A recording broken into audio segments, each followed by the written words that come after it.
Hello दोस्तों, स्वागत है आपका पास करो टेस्ट के एक और जानकारी से भरे हुए बहुत ही उपयोगी वीडियो में। पास करो टेस्ट में लगातार ऐसे ही वीडियो आ रहे हैं, तो सब्सक्राइब कर लीजिए और लिंक शेयर कीजिए पास करो टेस्ट के वीडियोस का। तो चलिए बिना देरी किए शुरू करते हैं आज का हमारा हिंदी का मॉक टेस्ट। सामान्य हिंदी। नीचे लिखे शब्दों का वह जोड़ा चुनिए जो एक दूसरे के विलोम न हो। और हमारे ऑप्शंस हैं गुण अवगुण, देव दानव, सम्मान आज्ञा, तरल ठोस। इनमें से कौन से दो शब्द हैं जो एक दूसरे के विलोम नहीं हैं? और वो शब्द हैं ऑप्शन सी में सम्मान और आज्ञा। ऑप्शन सी हमारा सही उत्तर होगा। सम्मान का विलोम होता है अपमान, आज्ञा का विलोम होता है अवज्ञा। नेक्स्ट क्वेश्चन है जय पराजय, सार्थक निरर्थक, पतन उन्नति और धर्म पुण्य। तो यहाँ पर कौन सा होगा ऑप्शन हमारा? कौन से दो शब्द हैं जो एक दूसरे के विपरीत या विलोम नहीं है? वो है ऑप्शन डी, धर्म और पुण्य। धर्म का विलोम होगा अधर्म, पुण्य का विलोम होगा पाप। चलिए अब आगे बढ़ते हैं। नीचे लिखे शब्दों के सही संधि विच्छेद का चयन कीजिए। और हमारे पास जो शब्द है वो है यद्यपि। यद्यपि का सही संधि विच्छेद क्या होगा? ए यद जमा आपी, बी य जमा दपि, सी यदि जमा अपि, या डी यदा जमा आपी। और इस क्वेश्चन का सही उत्तर है ऑप्शन सी, यदि जमा अपि। यद्यपि में यण संधि होती है। तिरस्कार, इसका क्या होगा संधि विच्छेद? तिरस जमा कार, तिर जमा कार, ति जमा कार, तिर जमा कार। और इसका सही उत्तर क्या होगा? ऑप्शन बी, तिर जमा कार। तिरस्कार का संधि विच्छेद ये ऑप्शन बी होगा। ये विसर्ग संधि है, जैसे नम जमाकार नमस्कार, पुरह जमाकार बराबर पुरस्कार। तो इसी तरह से तिर जमाकार तिरस्कार। 43 किस समास में दोनों पद मिलकर एक नया अर्थ प्रकट करते हैं? ऑप्शन ए बहुव्रीहि, ऑप्शन बी द्वंद्व, सी कर्मधारय, डी तत्पुरुष। और इसका सही उत्तर होगा ऑप्शन ए, बहुव्रीहि समास। यहाँ पर जब दोनों पद मिलते हैं तो वो एक नया ही विशेष अर्थ प्रकट करने लगते हैं। जैसे चंद्रशेखर, चंद्र और शेखर को मिलाकर बनाया गया, लेकिन चंद्रशेखर भगवान शिव के लिए प्रयोग किया जाता है। लंबोदर, लंबा उदर, तो ये किसके लिए प्रयोग किया जाता है? गणेश जी के लिए प्रयोग किया जाता है। तो एक नया ही अर्थ ये दोनों पद मिलकर बनाते हैं। तो इस तरह के समास को बहुव्रीहि समास कहते हैं। अगला है गौशाला में कौन सा समास है? ए दिगु, बी द्वंद्व, सी तत्पुरुष, डी अव्ययी भाव। तो गौशाला में गायों की शाला यानी गायों के रहने का स्थान, शाला जो दूसरा पद है वो इसमें मेन है, मुख्य है। तो ये तत्पुरुष समास होगा, जहां पर द्वितीय जो पद है वो मेन होता है, तो उसको तत्पुरुष समास कहते हैं। अब नीचे पर्यायवाची चुनने हमें। एक ये कमल के पर्यायवाची, ए कुसुम, बी पुष्प, सी प्रसून, डी पुंडरीक। तो कमल का पर्यायवाची इनमें से कौन सा है? Option D Pundarik. कमल के बहुत सारे पर्यायवाची हैं, जैसे पंकज, जलज, सरोज, अंबुज, सरसिज, सतदल, उत्पल, अरविंद, राजीव, नीरज, वारिज, ये सारे कमल के पर्यायवाची हैं। अभिलाषा, अभिलाषा का पर्यायवाची कौन सा होगा इनमें से? ए आकांक्षा, बी अहंकार, सी विकार, डी हार्दिक। अभिलाषा और आकांक्षा ये समानार्थी हैं, इनका मतलब होता है इच्छा। आकाश, आकाश का पर्यायवाची कौन होगा? ए दृग, बी विप्र, सी व्योम, डी कगार। तो इनमें से जो आकाश का पर्यायवाची है वो है ऑप्शन सी व्योम। व्योम का भी अर्थ आकाश ही होता है। अब है मुहावरे लोकोक्तियों के लिए उचित विकल्प चुनिए। पो बारह होना, पो बारह होना मतलब दाव हारना, कार्य सिद्ध होना, लाभ ही लाभ होना या सुबह हो जाना। तो पो बारह होना मतलब लाभ ही लाभ होना। गंगा नहाना, ऑप्शन ए पवित्र होना, बी कार्य पूरा कर निश्चिंत होना, सी नदी में स्नान करना या डी प्रशंसा करना। गंगा नहाने का मतलब होता है कार्य पूरा कर निश्चिंत होना, एग्जाम पूरा हो गया यानी कि जैसे गंगा नहा लिए। अगला है आंख लगना, ए आशंका होना, बी मृत्यु होना, सी नींद आना या डी प्रेम होना। तो आंख लगना मतलब नींद आना। निर्देश, रिक्त स्थान की पूर्ति कीजिए। अंधों में डैश राजा, ए लंगड़ा, बी पहलवान, सी काना, डी चतुर। तो ये आपने सुना होगा अक्सर, अंधों में कौन सा आएगा? ऑप्शन सी, अंधों में काना राजा। जहाँ पर बिल्कुल ही प्रतिभाहीन लोग हैं वहाँ पर कम प्रतिभा वाला व्यक्ति भी कैसे महसूस करेगा? जैसे अंधों में काना राजा। 52, डैश के अंधे को हरा ही हरा नजर आता है, ए बचपन, बी सावन, सी आंख या डी बात। क्या आएगा इसमें? इसमें आएगा ऑप्शन बी, सावन के अंधे को हरा ही हरा नजर आता है। 53, काला अक्षर डैश बराबर, काला अक्षर उल्लू बराबर नहीं, काला अक्षर गाय बराबर नहीं, काला अक्षर भैंस बराबर यस, ऑप्शन सी, काला अक्षर भैंस बराबर। ये किसके लिए प्रयोग होता है? जैसे कोई अनपढ़ हो, जिसको पढ़ना लिखना नहीं आता हो। अगला 54, निम्नलिखित वाक्य में प्रथम तथा अंतिम अंश संख्या 1 और 6 के अंतर्गत दिए गए हैं। बीच वाले 4 अंश य र ल व के अंतर्गत बिना क्रम के हैं। चारों अंशों को उचित क्रमानुसार व्यवस्थित कर सही विकल्प चुनिए। क्या है?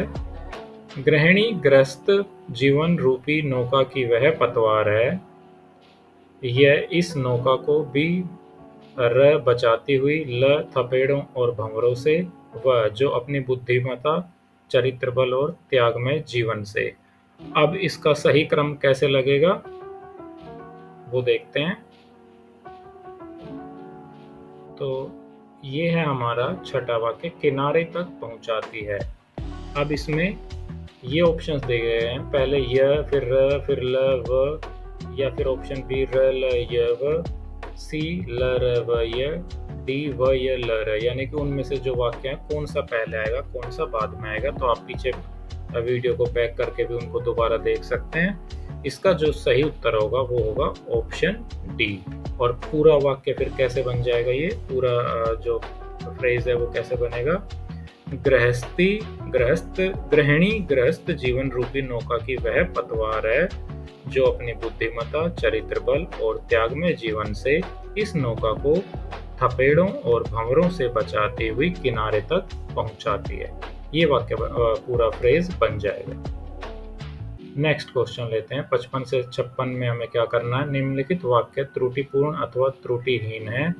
त्रुटिपूर्ण अंश का चयन कीजिए। यदि वाक्य त्रुटिहीन है तो डी पर चिन्ह लगाना है। मेरा भाई जिसका शादी कल है घर गया।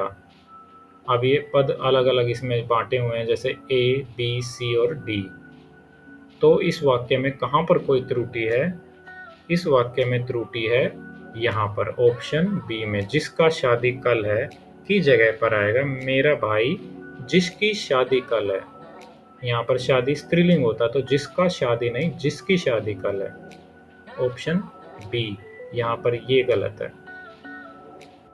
56, इधर आजकल मौसम की वर्षा हो रही है। कोई त्रुटि नहीं या इनमें कोई त्रुटि है। तो इसमें अगर यहाँ पर होता बेमौसम की वर्षा हो रही है तो ये ज़्यादा जचता, लेकिन अगर इसको अभी देखें तो इसमें कोई त्रुटि दिखाई नहीं देती है। तो ऑप्शन डी, कोई त्रुटि नहीं, ये इसमें चुना जाएगा। अगला प्रश्न है 57 से 59, निम्नलिखित वाक्यांशों के लिए एक शब्द का चयन कीजिए। गोद लिया हुआ पुत्र, ए दत्तचित, बी दत्तक, सी त्याज्य या डी दंपति। तो जो गोद लिया हुआ पुत्र होता है उसको कहते हैं, यहाँ पर ऑप्शन बी आएगा दत्तक पुत्र। जो मापा न जा सके। ए अपरिमेय, बी अमापित, सी अनुपेय या डी अपर। और इसका सही उत्तर होगा ऑप्शन ए अपरिमेय, जिसको मापा ना जा सके। जो किए गए उपकारों को मानता हो उसको क्या कहेंगे? ऑप्शन ए उपकारी, ऑप्शन बी कृतज्ञ, सी कृपा पात्र या डी सुपात्र। तो इसका जो सही उत्तर होगा वो होगा ऑप्शन बी कृतज्ञ। जो उपकारों को मानता हो वो कृतज्ञ होता है और जो उपकार को ना मानता हो वो कृतघ्न होता है, यानी कृतज्ञ का जो विपरीत होता है वो होता है कृतघ्न। मैंने रमेश से पत्र लिखवाया। इस वाक्य में लिखवाया कौन से प्रकार की क्रिया है? ए अनुकरणात्मक क्रिया, बी नग्न धातु क्रिया, सी प्रेरणार्थक क्रिया या डी संयुक्त क्रिया। तो इसका जो सही उत्तर होगा वो होगा ऑप्शन सी प्रेरणार्थक क्रिया, यानी कि किसी से काम करवाया है, लिखवाया है। लिखवाना, खिलवाना, उठवाना, ये सब प्रेरणार्थक क्रियाएं होती हैं। कवि मलिक मोहम्मद जायसी द्वारा रचित पद्मावत की भाषा है? ऑप्शन ए ब्रज भाषा, ऑप्शन बी अवधी भाषा, ऑप्शन सी भोजपुरी या ऑप्शन डी खड़ी बोली। तो इसका सही उत्तर है ऑप्शन बी अवधी। पद्मावत की भाषा अवधी है। जायसी भक्ति काल के निर्गुण प्रेमाश्रयी धारा के सूफी कवि हैं। क्वेश्चन 62 दिग्दर्शन का संधि विच्छेद होगा। क्या होगा दिग्दर्शन का संधि विच्छेद? ए दिग जमा दर्शन, बी दिक् जमा दर्शन, सी दिग जमा दर्शन या डी दिक जमा दर्शन। और इसका सही उत्तर होगा ऑप्शन डी दिक् जमा दर्शन। इसमें व्यंजन संधि है। यहाँ पर भी जो आखिरी ये वर्ण है यहाँ पर क और यहाँ पर द है, तो दोनों व्यंजन है, व्यंजन संधि हो गई। वृक्ष से पत्ते गिरते हैं। इस वाक्य में से कौन सा कारक है? ए अपादान, बी करण, सी कर्म या डी अधिकरण। और इस क्वेश्चन का सही उत्तर है ऑप्शन ए अपादान कारक है।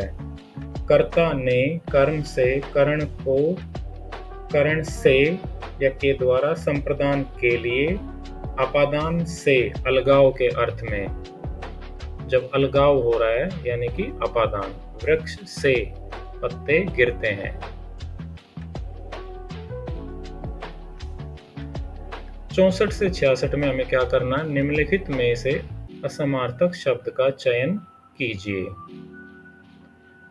और कौन कौन से 4 शब्द हैं? ए पीड़ा, बी संकट, सी व्यथा और डी दर्द। तो इनमें से कौन सा है? ऑप्शन बी अलग है इनमें से। पीड़ा, व्यथा, दर्द तीनों एक तरह से समार्थक शब्द हैं। संकट, विपत्ति, आपदा ये अलग हो जाते हैं। फिर यहाँ पर है स्नेह, अनुराग, द्वेष, प्रीति। और इनमें से कौन सा अलग हो जाएगा? ऑप्शन सी द्वेष। द्वेष का मतलब हो गया कि विरोध, दुश्मनी या बैर इस तरह से। और बाकी स्नेह, अनुराग, प्रीति ये लगभग एक समान अर्थ वाले शब्द हैं। नेक्स्ट है जो हमारे शब्द हमें मिले हैं वो हैं जन्म, मृत्यु, उगना, उत्पादन। तो इसमें कौन अलग है? इसमें ऑप्शन बी मृत्यु जो है वो अलग प्रकार का शब्द है। बाकी जन्म, उगना, उत्पादन यानी कि कुछ नया जहाँ पर उत्पन्न हो रहा है, इन तीनों में मृत्यु अलग है इनसे। ऑप्शन बी इसका सही उत्तर हो जाएगा। अगला प्रश्न है निम्नलिखित वाक्यों में से शुद्ध वाक्य का चयन कीजिए। ए भारत में अनेक जाति हैं। भारत में अनेकों जाति हैं। भारत में अनेक जातियां हैं। या ऑप्शन डी भारत में अनेकों जातियां हैं। इनमें से कौन सा सही होगा? तो यहाँ पर होगा ऑप्शन सी, भारत में अनेक जातियां हैं। ये शुद्ध वाक्य होगा। तो इस तरह से आज हमने ये हिंदी के कुछ क्वेश्चंस अटेम्प्ट किए और मुझे ये विश्वास है कि आपने कोई ना कोई नए शब्दों का अर्थ या जो पुराने काफ़ी समय पहले पढ़े थे उनका रिवीजन आपका हो गया होगा और ये वीडियो आपके लिए उपयोगी रहा होगा। अगर उपयोगी रहा है तो वीडियो को लाइक कर दीजिए, शेयर कर दीजिए और साथ ही सब्सक्राइब कर लीजिए पास करो टेस्ट।